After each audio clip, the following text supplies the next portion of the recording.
Kaimba tote, kaimba tote, kaimba kota mwana lesa wakubere muya wakwikira nabo babene kwa lesa ine toki tera bala ya mutu ine toki tera bala ya mutu kaimba walwanje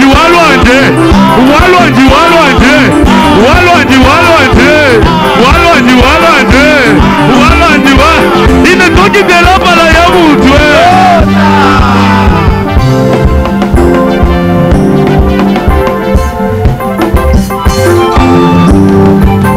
Merci. Nous acclamons le Seigneur. Savez-vous, frère, si vous avez l'occasion d'acclamer Dieu, il faut le faire. Quand je vois des gens paralysés qui connaissent les AVC, ils ne peuvent plus se tenir debout comme vous. Ils ont le désir de l'acclamer. Ils n'ont pas de possibilité. Alors toi ce matin, il t'a réveillé gratuitement. Et puis quand tu étais dans le sommeil, tu étais dans le sommeil, tu as commencé à rêver. Tu es en brousse. Tu es dans un autre pays. Tu n'es pas parti définitivement. Tu t'es rendu compte que tu es sur ton lit. Il y a des gens qui meurent dans le sommeil. Alors quand nous sommes là, soyons reconnaissants à Dieu. Veuillez vous lever. Comme nous clôturons la prière, Dieu nous a visités gratuitement. Il nous a bénis gratuitement. Ce qu'il veut de nous, c'est l'adoration. Je ne vous dérange pas, j'aime ça. Le jour de ma conversion, alors que j'étais un adolescent, c'est le cri de l'accordéon qui m'avait attiré. La manière dont on adorait Dieu,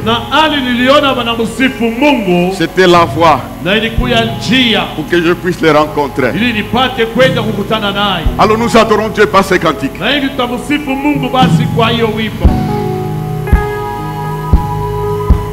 Notre Dieu, il vit à jamais.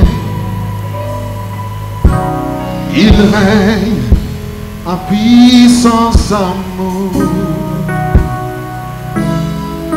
Que la terre se prosterne devant lui, car il est exalté. Regarde sur Yahweh, Yahweh, à jamais Yahweh, Yahweh. Oh, oh, yeah. Nous regarde, c'est le toi Jésus.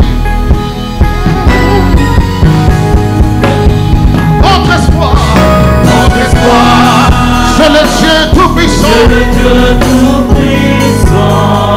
Son amour est plus grand que tout. Il est bon, les dieux, les cieux. Il est bon, les dieux, les cieux. les cieux. Donnons-lui tout l'honneur.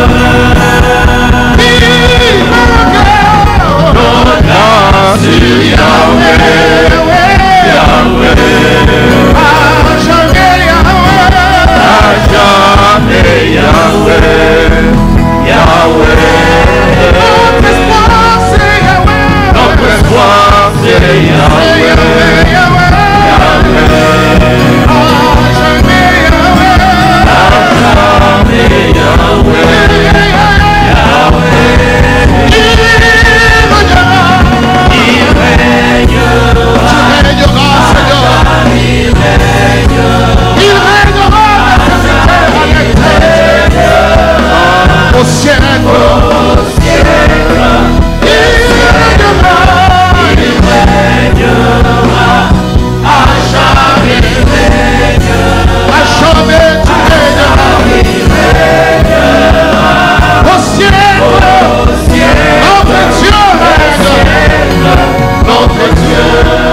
l'acclamons très fort maintenant.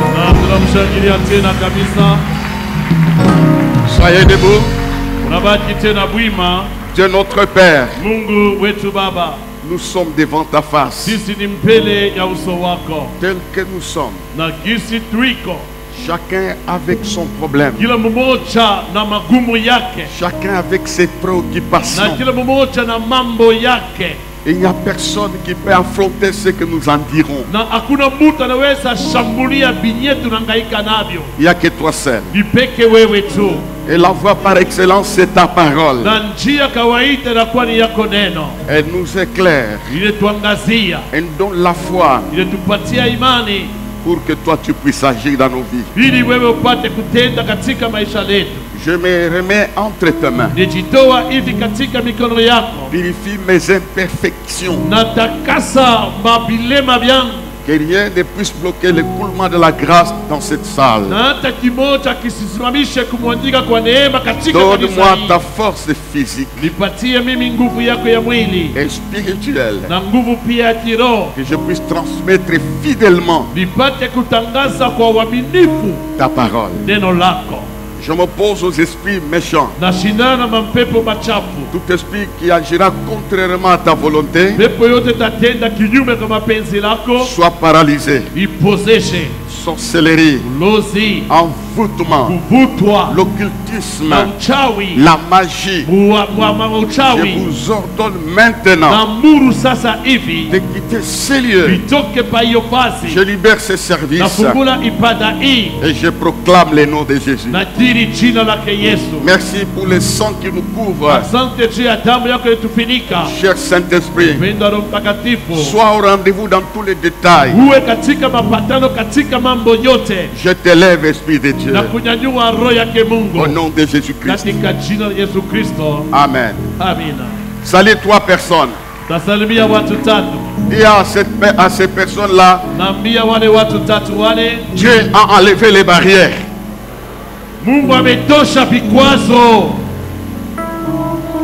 Dieu a enlevé les barrières. Alléluia.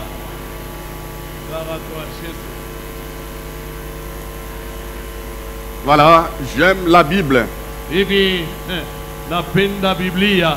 Nous voulons dire bonjour aux frères et sœurs qui nous suivent en ligne.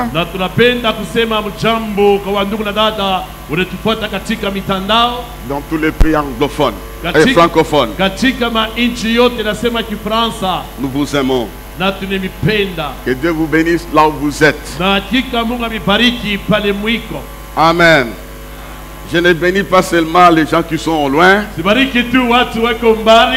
Que Dieu vous bénisse, vous qui êtes venus ce matin.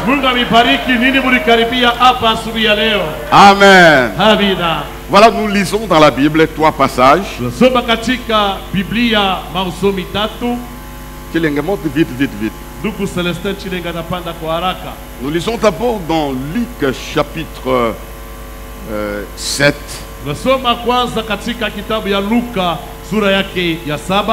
Vous écrivez ces passages. Le verset 2 jusqu'au 4e verset.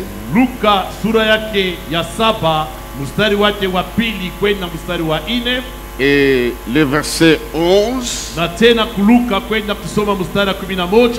jusqu'au 17e. Savez-vous que la lecture de la parole de Dieu dégage une force? La parole s'interprète elle-même. Pendant que tu l'écoutes, le Saint-Esprit te parle. Maman Sylvie va lire dans Luc chapitre 13, le verset 32. C'est les trois lectures, mais les deux passages que nous allons lire. Je vous en supplie de suivre la lecture. Merci. Luc 7, 2, nous lisons au nom de Jésus. Un centenier avait un serviteur auquel il était très attaché et qui se trouvait malade sur le point de mourir. Ayant entendu parler de Jésus, il lui envoya quelques anciens des Juifs pour le prier de venir guérir son serviteur. Ils arrivèrent auprès de Jésus et lui adressèrent d'instances supplications, disant: il mérite que tu lui accordes cela, car il aimait notre nation et c'est lui qui a bâti notre synagogue. Jésus, étant allé avec eux, n'était guère éloigné de la maison quand le centenier envoya des amis pour lui dire: Seigneur, ne prends pas tant de peine. Merci. C'est jusqu'à 4. Sylvie va lire le verset 11. Ah, c'est l'instant qui continue. Hein. Ok. Le jour suivant, Jésus alla dans la ville appelée Naïm. Ses disciples et une grande foule faisaient route avec lui. Lorsqu'il fut près de la porte de la ville, voici, on portait en terre un mort, fils unique de sa mère, qui était veuve. Et il y avait avec elle beaucoup de gens de la ville. Le Seigneur l'ayant vu, ému de compassion pour elle, lui dit: ne pleure pas. Il s'approcha et toucha le cercueil. Ceux qui le portaient s'arrêtèrent. Il dit: jeune homme, je te le dis, lève-toi.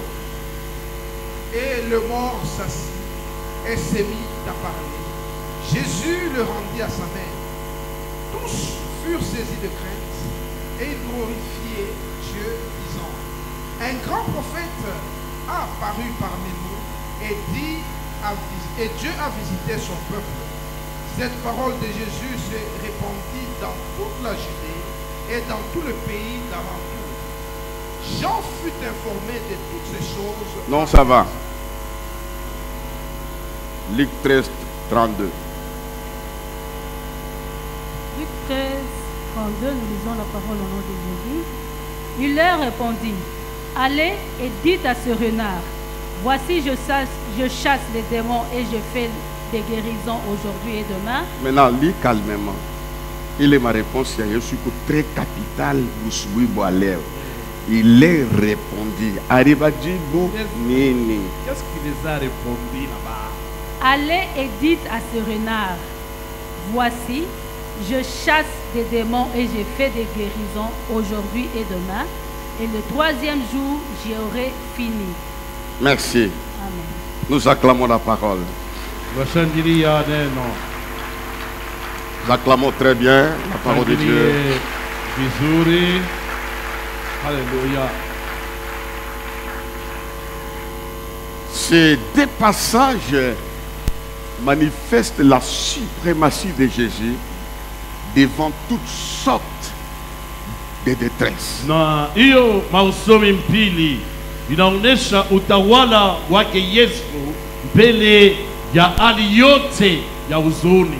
J'ai oublié de donner le thème. Le thème signifie: Dieu mettra fin à ta détresse. Mungu ataweka mwisho kwa ile taabu yako.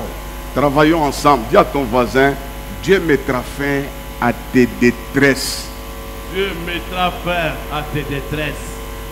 Comme il mettra fin à cela, nous acclamons la victoire de la fin des détresses. Tunashangilia ushindi ya mwisho ya mauzuni na maole yote.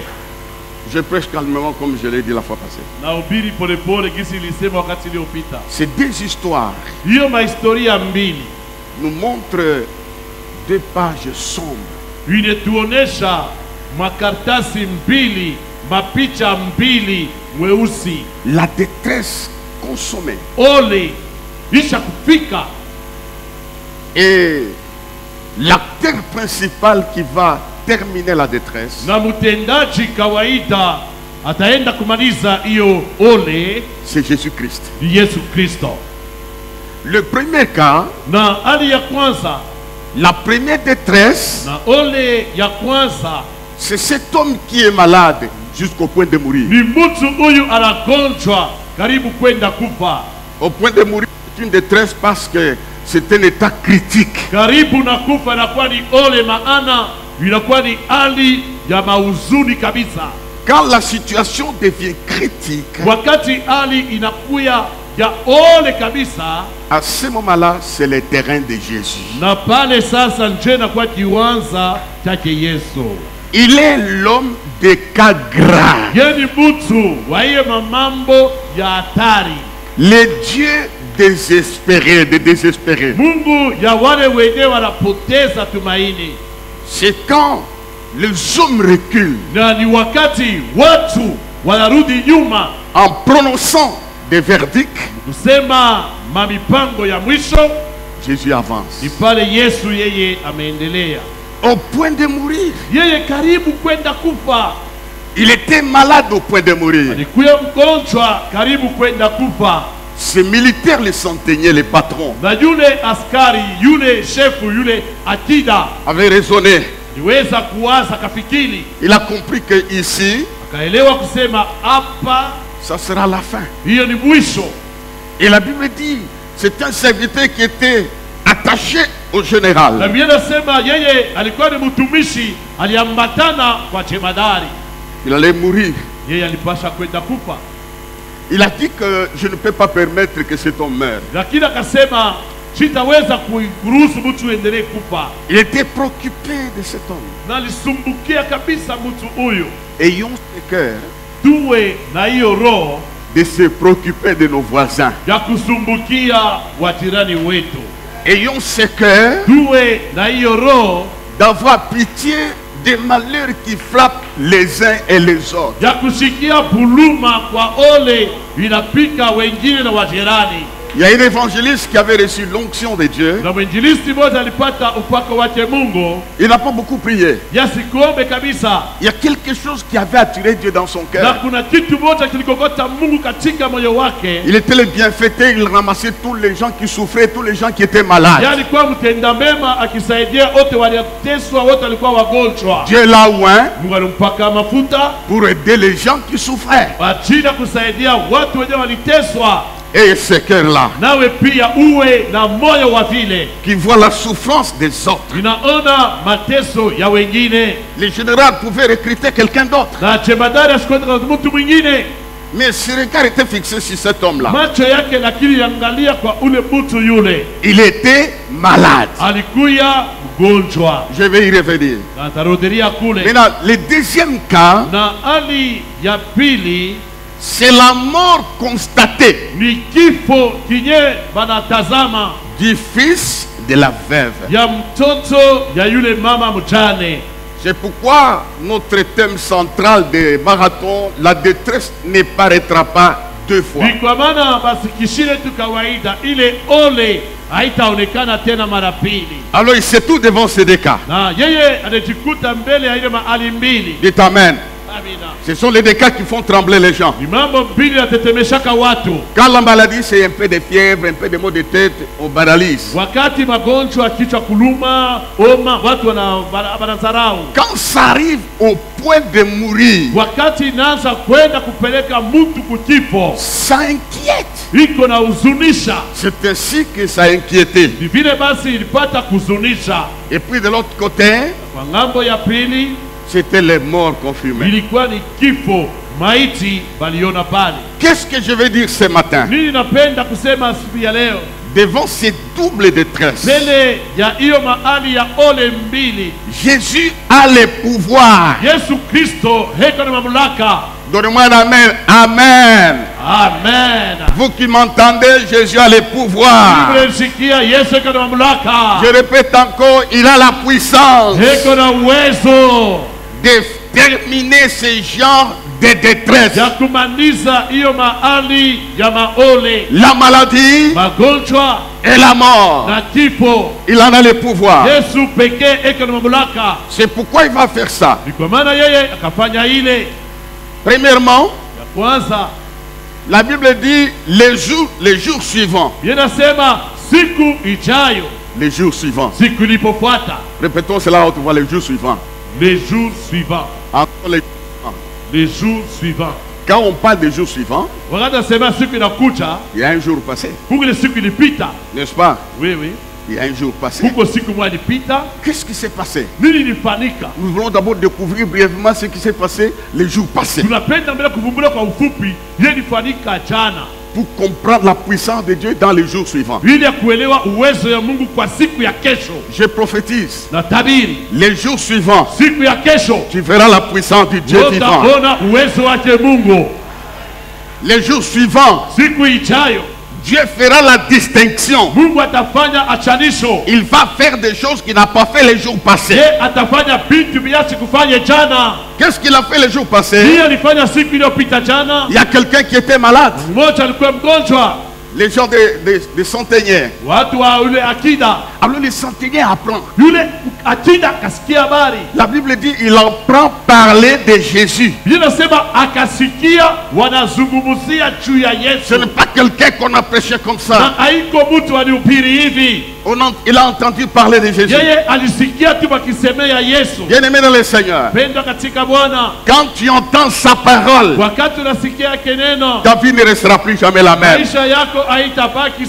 Nous tous ici, on ne nous a pas donné de racines. On ne nous a pas conduit dans une salle de sport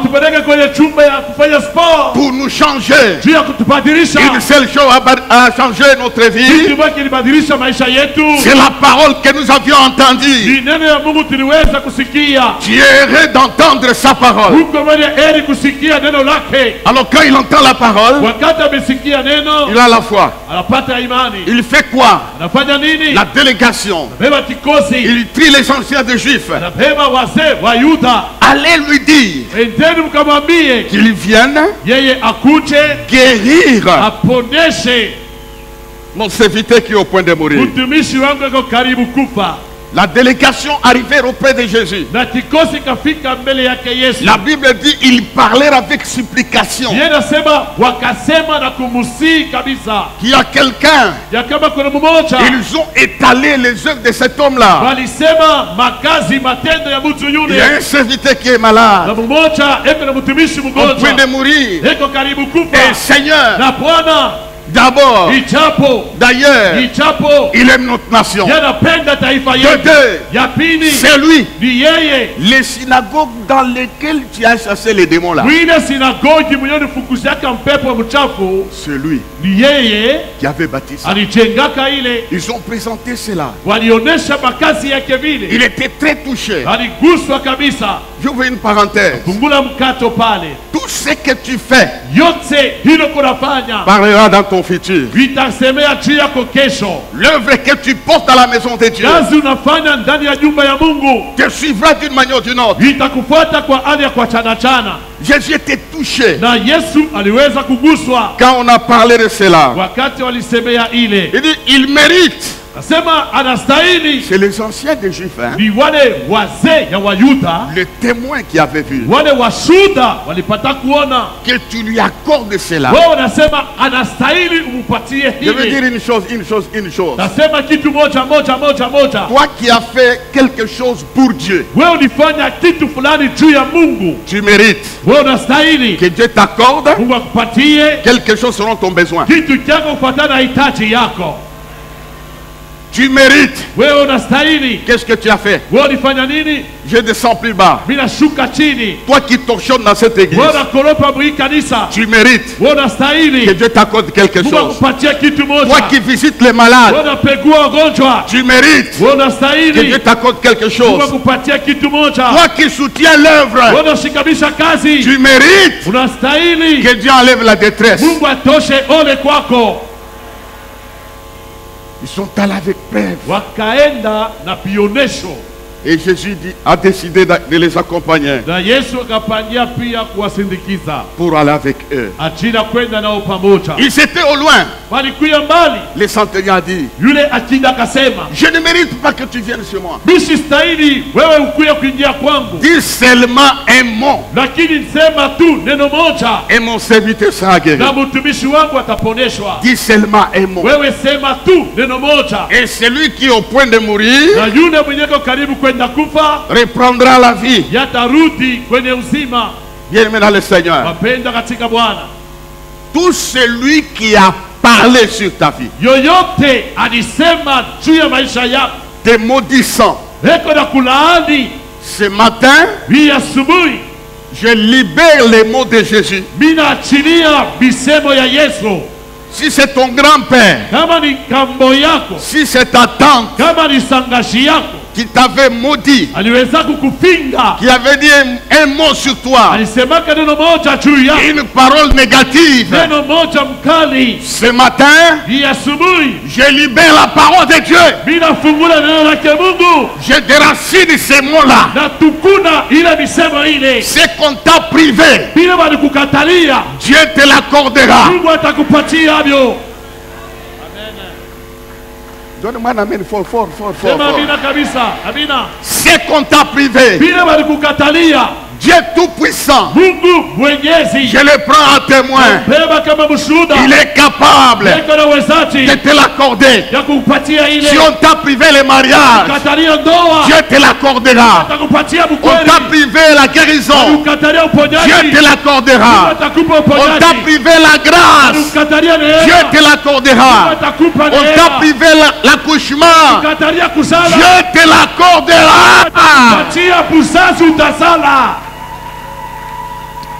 Nous avons un Dieu qui accorde des choses extraordinaires. Il peut t'accorder la consolation. Il mérite que tu lui accordes cela. Dis seulement un mot. Il a dit non. Dis seulement un mot. Et mon serviteur sera guéri. Wow. La guérison est venue. Quelqu'un qui est au point de mourir, on ne lui a pas imposé la main. Jésus a libéré la voix. Et c'est parti. Jésus-Christ à nous, l'espérance de la gloire. Il m'a chargé ce matin. Il m'a chargé. Va libérer ma parole. Va libérer la parole. Il y a des projets au point de mourir. Tu ne vois pas clair. Tout est flou. Il y a des choses qui se brisent. Mais il m'a dit ce matin, va libérer ma parole. La parole de vie. La parole de puissance. Jésus l'a libéré. Je la libère ce matin dans ton problème.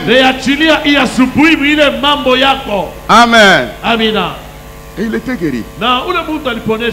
Il avait le pouvoir de guérir les malades. Je m'adresse aux malades. Vous êtes là, non? Je m'adresse aux malades. Croyez que Jésus est capable de guérir les malades. Votre amen n'est pas bien. Il est capable de guérir les malades. Il guérit même les maladies sans nom. Il y a des gens qu'on ramène à l'hôpital.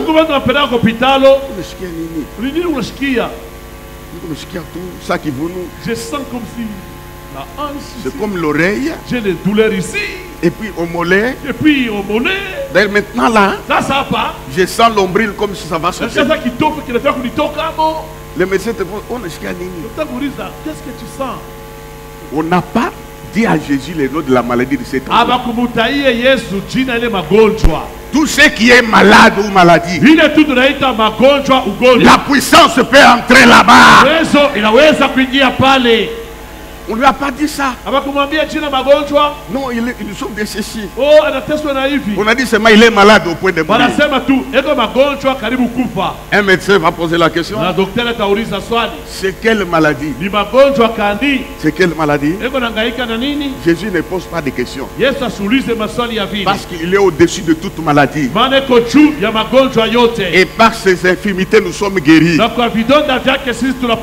Pose la question. Ni malade que nous avons frère. Donc dis-le, pas n'est-ce pas que tu souffres toi? Jésus est venu pour ça. Yesu anakuya juu ya ile madulero kuna. Il est venu pour ça. Anakuya juu ya ile. Pour cette maladie sans nom. Ile magonjwa bila jina. Elle peut partir. Naweza kutoka. Elle peut sauter. Naweza ruka. Au nom de Jésus. Je libère la parole de Dieu contre la maladie sans nom. À la maladie sans nom. Lève la main, dis maladie sans nom. Maladie sans nom. Sors de mon corps. Sors de mon corps. Par la parole de Dieu. Par la parole de Dieu. Maladie sans nom. Maladie sans nom. Je te fais sécher. Je te fais sécher. Au nom de Jésus. Au nom de Jésus. Maintenant même. Maintenant même. Allez, sors. Allez, sors.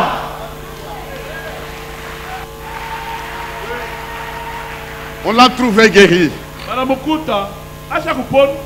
La parole avait une vitesse. Elle a dépassé les informateurs. Et les malades étaient guéris. La détresse a pris fin. Jésus, lui seul. Si un homme refusait de terminer ton problème, laisse cet homme-là. Il y a quelqu'un. Il va finir cela. Ouais, ce matin, ton problème à toi prendra fin au nom de Jésus. Prendra fin aujourd'hui au nom de Jésus. Nous l'aimons beaucoup. Dites amen. Ça, c'est le jour passé. Il va guérir. Maintenant, mon message se trouve dans les jours suivants. Et puis, les jours suivants, Jésus alla dans une ville appelée Naïn. Avec les disciples et une grande foule qui le suivait. Tu vois, si tu découvrais Jésus, tu ne pourras plus jamais l'abandonner. Tu vas commencer à le suivre. Tu continueras à le suivre. Même pieds nus, tu vas suivre. Même sans souliers, tu le suivras. Même les ventres vides, tu vas suivre. Même si tu n'as pas à manger, tu vas suivre. Parce qu'il est capable de régler ton problème. Toi qui le suis, suis-le. Tu n'as pas d'argent, suis-le. Tu n'as pas de famille, suis-le. Tu n'as pas de relation, suis-le. Tu n'as pas encore vu, suis-le, suis-le, suis-le, suis-le. Une foule suivait le Seigneur. Je ne regretterai jamais. Où est mon sens? Je ne regretterai jamais de l'avoir suivi. C'est cantique clair prophétique. Jamais. Toi qui es venu ce matin, taper les mains, sauter, tu ne regretteras jamais. Tu ne regretteras jamais. Pourquoi tu l'as suivi? Pourquoi tu l'as suivi? À la fin, dites à la fin, tes ennemis verront les raisons profondes pourquoi tu as suivi Jésus. Nous le suivons. Il donne la famille à celui qui n'en a pas. Il fait asseoir. Il lui console. Il élève. Il fait du bien à tout celui qui le suit. Lève la main. Dis Seigneur, je comprends. Je comprends. Je te suivrai. Je te suivrai. Quelles que soient les épreuves. Quelles que soient les épreuves. Quelles que soient les barrières. Quelles que soient les barrières. Je te suivrai. Je te suivrai. Nous l'acclamons très fort.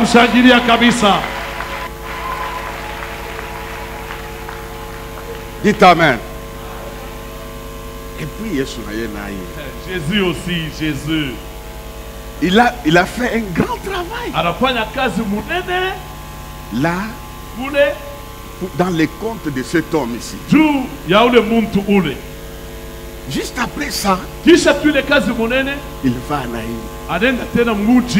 Et Jésus, Ça veut dire Jésus ne se fatigue pas. Ni kusema Yesu achokake.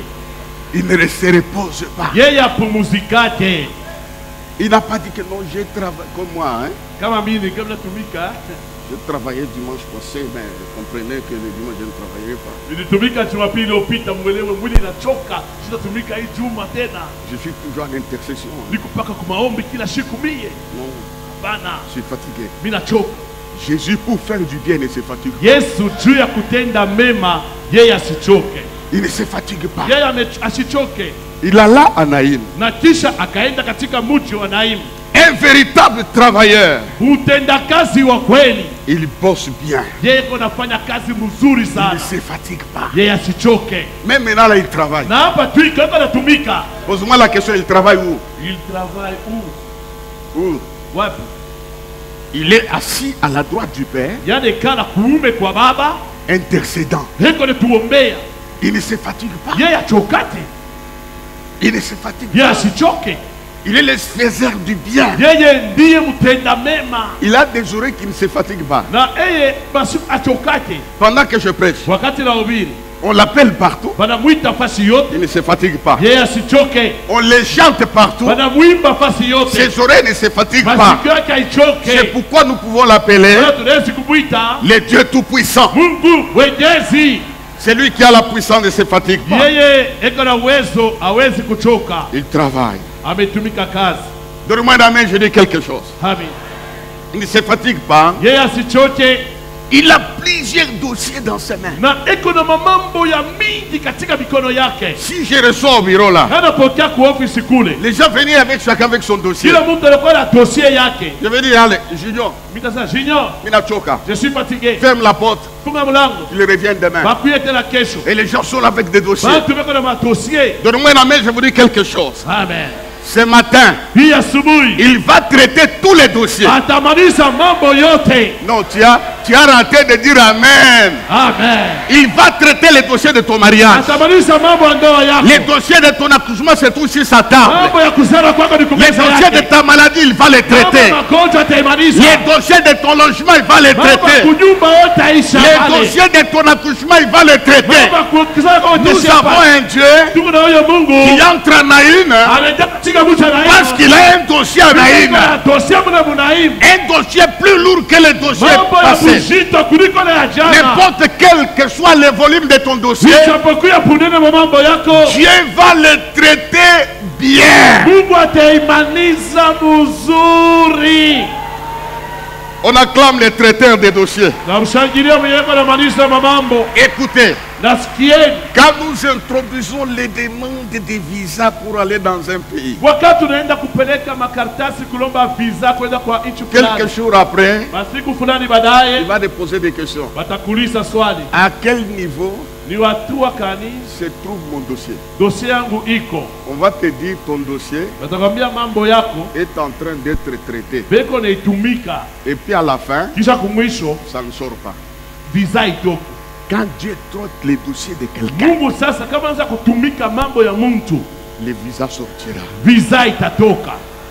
Donne-moi une amen, non, le visa sortira. Il traite beaucoup de dossiers ce matin. Il ne se fatigue pas. Il a le dossier de chaque personne. Posez-moi la question, de qui encore?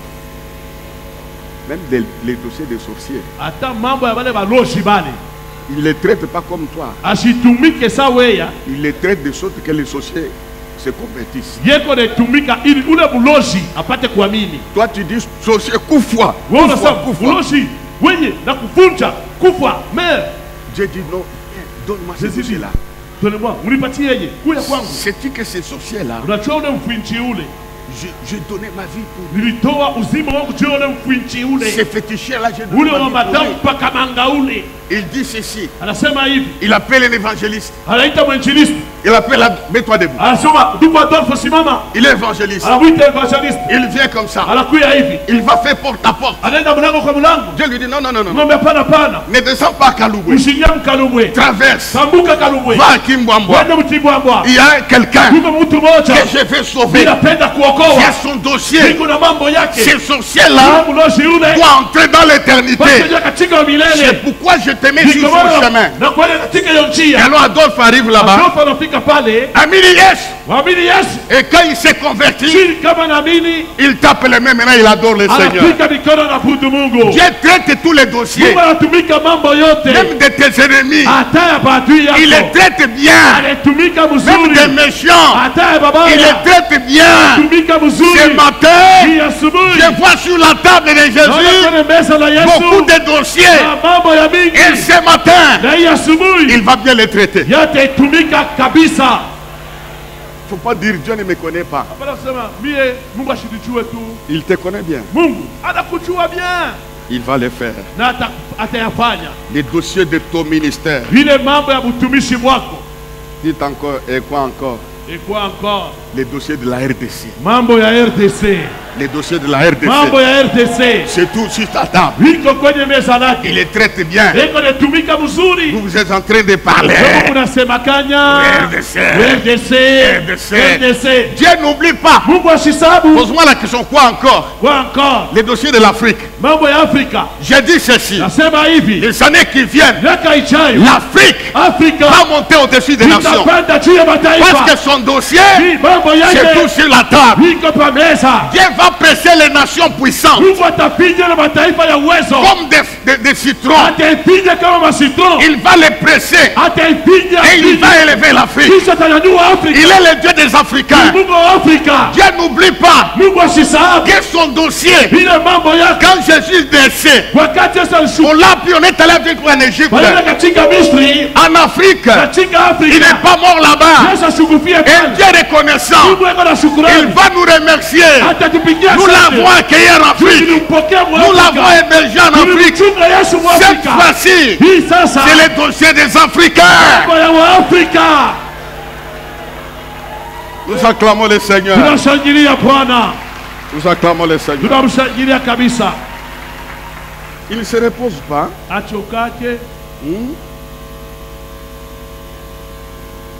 Dis à ton voisin, Mungu aya kuchoka. Mungu aya kuchoka pana. Oh, Kukoral, dis à quelqu'un, Mungu aya kuchoka. Mungu aya kuchoka bado. Non, tu as mal dit. Dis, Mungu aya nichoka. Mungu aya nichoka. Mungu aya nichoka. Mungu aya nichoka. Mungu aya nichoka mimi. Regardez ce qu'il va dire. Angalia mambo alisema. Il répond à Hérode. Anajibu Hérode. Allez, dites à ce renard. Ça c'est Jésus qui dit. Il voit un roi respectable. Il l'appelle renard. C'est que tu vois comme un problème compliqué. Devant Dieu c'est renard. C'est le vide. J'enlève sur ta vision les volumes. Dites les volumes. La grandeur de mon problème. Devant Dieu. C'est rien. Oui, oui. Vous tremblez devant les sorciers. Vous tremblez devant les sorciers. Hein? Comme on a l'autre tatou. Si tu rêvais seulement. Cauchemar, un cauchemar au temps étranglé. Tu commences à trembler devant un renard. Il lui dit ceci. Voici, je chasse les démons. Dites les démons. Jésus les chasse. Quand je me mets ici, chassons les démons, chassons les démons. Pasteur qu'on a exagéré. Oh, le pasteur aussi a beaucoup exagéré. J'ai dit la fois passée, ignorer l'adversaire, c'est perdre la bataille.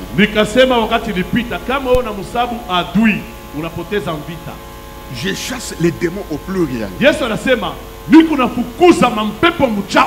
Tout démon, quelle que soit sa taille, quelle que soit sa puissance, quels que soient ses exploits du passé, Dieu va les chasser. Il ne se fatigue pas. Il dit, j'ai fait des guérisons au pluriel. Aujourd'hui et demain. Ça c'est quel Dieu? Il chasse les démons. Il chasse les démons. Aujourd'hui et demain. Et puis dit le troisième jour. Il ne se fatigue pas. Tant que ce qu'il cherche n'est pas encore venu, il ne se fatigue pas. Je vais terminer. Donne-moi un amen fort.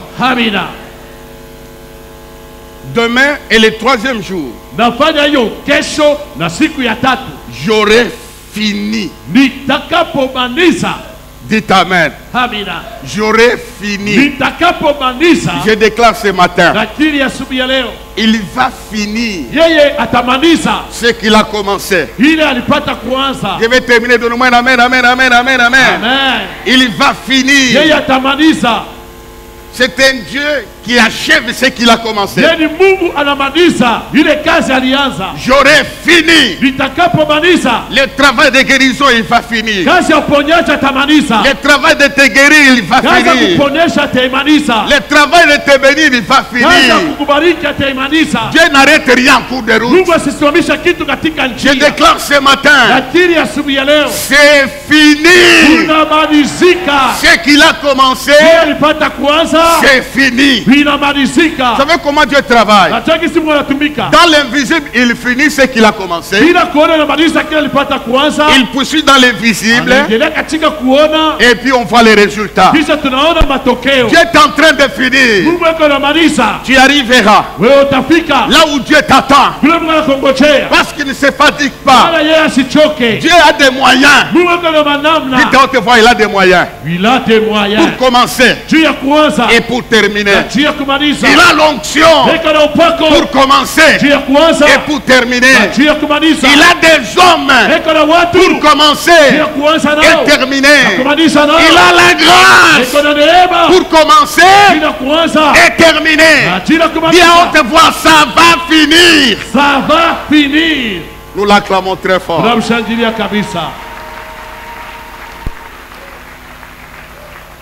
Il termine.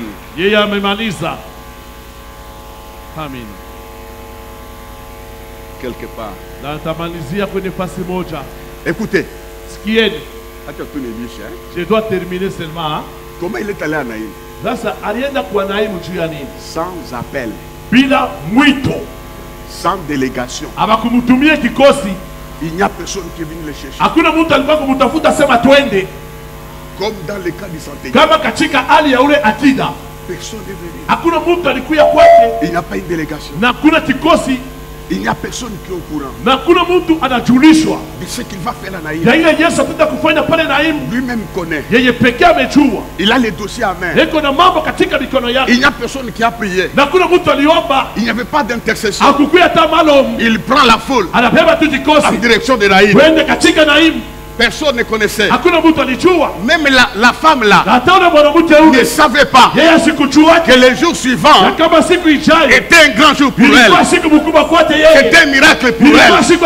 J'annonce ce matin, le jour suivant, le jour passé, c'était pour quelqu'un. Le jour suivant, ça sera pour toi. Tu ne connais pas un grand visiteur a pris le chemin de ta détresse. Un grand visiteur a pris le chemin de ton histoire. Personne ne connaît. Personne ne connaît. Dites amen. Ce que Dieu va faire pour toi, personne ne connaît. Personne ne connaît. Il savait bien ce qui allait se faire le jour suivant. Mungu anajua mambo yako bien. Dieu connaît ton dossier très bien. Même là où tu es, il va sans invitation. Ce n'est pas les gens qui l'appellent. Par la prière, lui-même sait. Pourquoi se rendre à Naïm? Il apparaît sur le chemin de la détresse de la femme. Dieu va apparaître sur ton chemin. Tu as raté de dire amen. C'est la détresse. Et là, à la porte de la sortie, Une foule entrait. Une autre foule sortait. Des cortèges vont se croiser. À la tête des cortèges, il y avait la mort. Et l'autre cortège, il y avait Jésus. Jésus qui signifie la vie. La mort et la vie vont se croiser.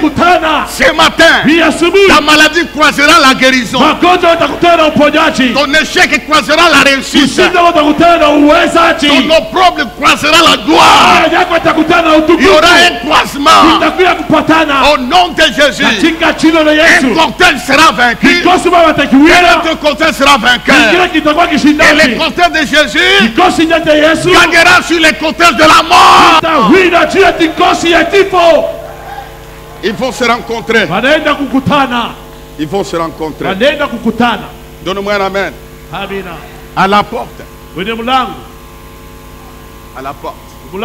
Ce cortège ici, il y avait les femmes qui pleuraient.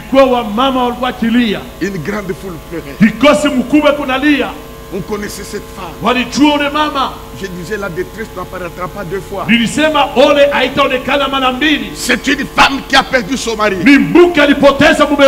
Une perte au premier degré. Le mari est parti. Son unique espérance, c'est son fils. Vous savez frère, hein? Quand quelqu'un est endeuillé, nous venons. Oh, c'est... Oh, c'est... Jésus n'a pas fait ça. La Bible dit, Jésus voit cette femme. Il fut ému de compassion. Il fut ému de compassion. Il sent la douleur. Il connaissait cette femme qui venait de perdre son mari. Et Satan vient d'emporter les fils. Son espoir était sur l'enfant. Maintenant est parti. Voici les raisons pour lesquelles Jésus le roi a pris la direction de Naïm. C'est pour sauver cette femme. C'est pour consoler cette femme. C'est pour aider cette femme. Ce jour-là tout s'arrêtait. Quand ça semble s'arrêter, Jésus apparaît. Jésus apparaît. Il va faire trois choses. Dites amen. Il apparaît. L'ayant vu, il fut ému de compassion pour elle. Cette femme sans espérance. Il lui dit, femme, ne pleure pas. Ne pleure pas. Vous savez, c'est ce que nous faisons. On ne pleure pas. Ne pleure pas. Ça s'arrête là. Quand Dieu te dit ne pleure pas, il y a une suite. Il voulait essuyer les larmes de cette femme. Je déclare, Dieu va t'essuyer les larmes. Donne-moi un amen. Dieu va t'essuyer les larmes. De deux, il va te calmer. Ne pleure pas. Il ne s'arrête pas à ce niveau. Quand lui dit ne pleure pas, il y avait une suite. Et puis, il va toucher les cercueils.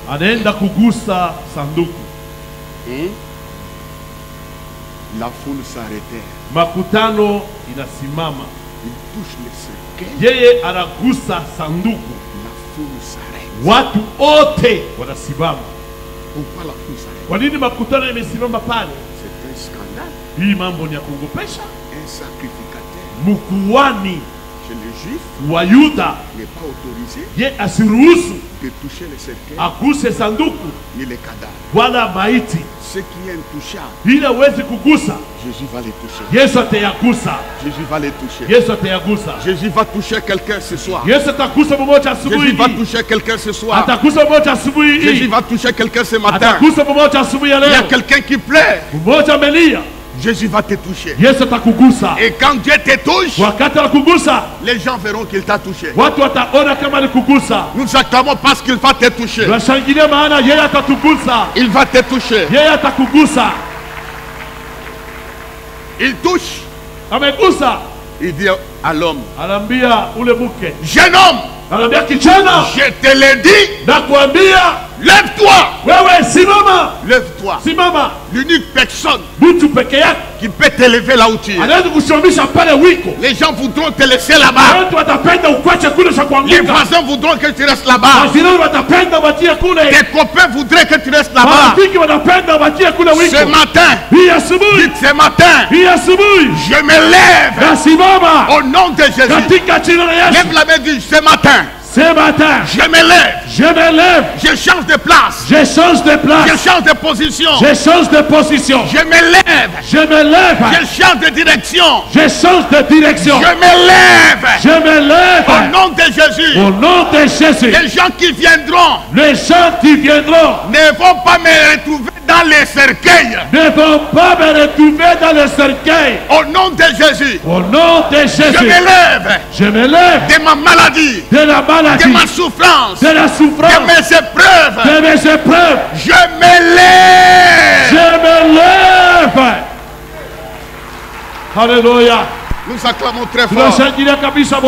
Je vais terminer. Il a le pouvoir de te faire élever par son nom. Maintenant, écoutez, il y a une preuve devant la foule.